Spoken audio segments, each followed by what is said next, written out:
بسم اللہ الرحمن الرحیم۔ حضرت انس رضی اللہ تعالیٰ عنہ ارشاد فرماتے ہیں کہ رسول کریم صلی اللہ علیہ وسلم نے ارشاد فرمایا، یصف اہل النار فیمر بهم الرجل من اہل الجنہ فیقول رجل منهم یا فلان اما تعرفنی انا الذی سقیتک شربۃ وقال بعضهم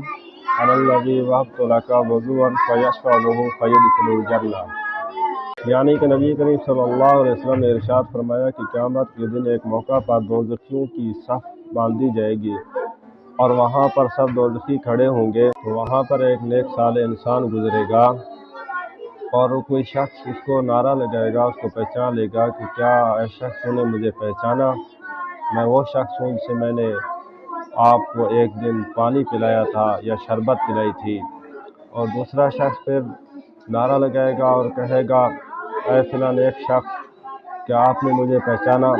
میں نے آپ کو ایک دن وضو کا پانی دیا تھا۔ تو وہ نیک صالح آدمی دونوں کو پہچان لے گا اور اللہ تبارک و تعالیٰ کے ہاں ان کی شفاعت کرے گا، تو اللہ تبارک و تعالیٰ ان کی شفاعت کو قبول کریں گے اور ان کو جنت میں داخل کریں گے۔ حضرات گرامی، یہ ہے نیک لوگوں کے ساتھ تعلقات کے فائدے کہ اگر انسان کے پاس اپنے اعمال نہ بھی ہوں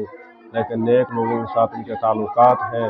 اور کبھی ان کی عزت کی ہو، کبھی ان کو پانی پلایا ہو، کبھی ان کی خدمت کی ہو، تو اللہ تبارک و تعالیٰ